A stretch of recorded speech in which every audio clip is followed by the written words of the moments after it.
Hello everyone, myself Anirudh Pathak, and today in this video we will discuss about the selection procedure of Indian Air Force Group X and Group Y। इस video में हम जानेंगे कि Indian air force के group X and group Y का selection procedure क्या होता है। फेज़ 1 से लेके एनरोलमेंट लिस्ट तक सारे डाउट क्लियर करेंगे। इंडियन एयरफोर्स का सबसे पहले फ़ेज़ 1 होता है। फ़ेज़ 1 में जिन्होंने एक्स ग्रुप के लिए अप्लाई किया है उनके लिए उनके क्या होते हैं पेपर के सब्जेक्ट, फिजिक्स होते हैं, इंग्लिश होता है तथा मैथमेटिक्स होता है। और फिजिक्स में इनके 25 क्वेश्चन आते हैं, इंग्लिश में 20 क्वेश्चन आते हैं 20 मार्क्स के, तथा मैथमेटिक्स में 25 क्वेश्चंस आते हैं 25 मार्क्स के। और इनको 60 मिनट का टाइम दिया जाता है इन सभी क्वेश्चन को करने के लिए।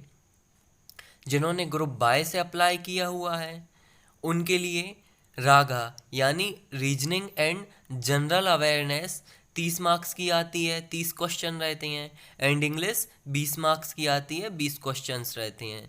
और इन क्वेश्चन को करने के लिए 45 मिनट्स दिए जाते हैं। अब क्या होता है कि ग्रुप बाय के लिए 12th किसी भी स्ट्रीम से की हो वो कैंडिडेट ग्रुप बाय के लिए अप्लाई कर सकता है, लेकिन एक्स ग्रुप के लिए सिर्फ वही व्यक्ति अप्लाई कर सकता है जिन्होंने 12th में जिनके मैथ्स एंड फिजिक्स कंपलसरी है।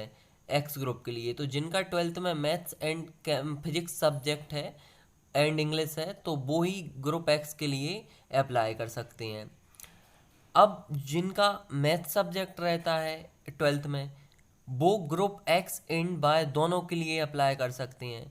तो मैथ्स वाले मैक्सिमम बच्चे क्या करते हैं कि एक्स और वाई दोनों ग्रुप से अप्लाई करते हैं, तो उनका एक सेम पेपर होता है। तो यहाँ लिखा है ग्रुप एक्स एंड वाई, तो उनका जो एक कॉमन पेपर होता है उसमें फिजिक्स आती है 25 मार्क्स की, इंग्लिश आती है 20 मार्क्स की, तथा मैथमेटिक्स 25 मार्क्स की आती है। और रागा जो ग्रुप बाय में पूछा जाता है वही reasoning and general awareness X Y दोनों का जो कॉमन टेस्ट होता है उसमें पूछी जाती है। और इसके लिए टोटल 85 मिनट्स दिए जाते हैं। तो ये होता है फेज़ 1। अब क्या होता है जो फेज़ 1 क्लियर कर लेते हैं कैंडिडेट उनको उनका फेज़ 2 के लिए बुलाया जाता है। फेज़ 2 में क्या होता है? फेज़ 2 होता है फिजिकल फिटनेस टेस्ट यानी पीएफटी। इसमें 1.6 किलोमीटर यानी 1600 मीटर रनिंग होती है, उसके लिए 6.5 मिनट का टाइम दिया जाता है। 10 पुशअप लगवाते हैं, 20 स्क्वाट्स लगवाते हैं तथा 10 सिटअप्स लगवाते हैं। एयरफोर्स का फिजिकल बहुत ही आसान होता है। बहुत ही कमज़ोर से कमज़ोर कैंडिडेट होगा अगर वो एयरफोर्स के फिजिकल में बाहर होगा। मेरा जब एयरफोर्स का फिजिकल हुआ था तो मैक्सिमम बच्चे फिजिकल फिटनेस टेस्ट में पास हो गए थे। और यहाँ पर ये बात याद रखनी है कि इसमें जो फिजिकल टेस्ट होता है इसके कोई अलग से मार्क्स नहीं होते, ये सिर्फ क्वालिफाइंग टेस्ट होता है, सिर्फ इसको क्वालिफाई करना होता है। इसका कोई ऐसा नहीं होता कि रनिंग आपने अगर 5 मिनट में 1600 मीटर कर दी तो इसके आपको अलग से बोनस मार्क्स मिले, ऐसा नहीं होता। फेज टू में अगला होता है एडेप्टेबिलिटी टेस्ट फर्स्ट। तो जो बच्चे फिजिकल फिटनेस टेस्ट क्वालिफाई कर लेते हैं उसके बाद उनका एडेप्टेबिलिटी टेस्ट फर्स्ट होता है। इसमें उनकी डिसीजन मेकिंग जो पावर होती है वो देखी जाती है कि कैंडिडेट कैसा डिसीजन लेते हैं। उनको सिचुएशन बेस्ड क्वेश्चन दिए जाते हैं। 45 क्वेश्चंस रहते हैं, 30 मिनट्स रहते हैं, तो 45 क्वेश्चंस करने रहते हैं। जैसे कि मैं आपको बस एक एग्जांपल दे दूं कि इसमें कैसे सिचुएशन बेस्ड क्वेश्चन आते हैं। कि एक मेरे में क्वेश्चन आया था कि जैसे आप कहीं गाड़ी से जा रहे हैं तो अचानक आपके सामने सांप आ गया, सड़क पर बहुत ही लंबा है, तो आप क्या करोगे?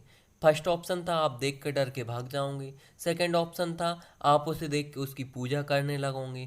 थर्ड ऑप्शन था उसे आप काट के खा जाओगे। फोर्थ ऑप्शन था कि आप वहीं खड़े रहोगे जब तक सांप नहीं चला जाता, तब तक वहीं खड़े रहोगे। तो इस टाइप के सिचुएशन बेस्ड क्वेश्चन आते हैं उसमें। तो अपने को बहुत ही अपनी जो सोच है, जो एयरफोर्स का पैरामीटर रहता है, उसके हिसाब से आंसर लगाना रहता है। जो लोग एडेप्टेबिलिटी टेस्ट फर्स्ट क्लियर करते हैं, उनका एडेप्टेबिलिटी टेस्ट सेकंड होता है। इसमें क्या किया जाता है कि इसमें नॉर्मली स्मॉल इंटरव्यू लिया जाता है बच्चे का, थोड़ा सा देखा जाता है उसका इंट्रोडक्शन, वो कैसे देता है, वो कहाँ से आता है, उस जगह के बारे में कैसे बताता है।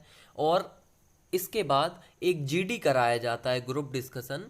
ग्रुप डिस्कशन में एक टॉपिक दिया जाता है, 10 से 15 कैंडिडेट का एक ग्रुप, एक एक करके ग्रुप बनाते हैं और उन ग्रुप में एक टॉपिक दे देते हैं। वो टॉपिक के बारे में एक पेज देते हैं, पेज पर टॉपिक लिखा रहता है।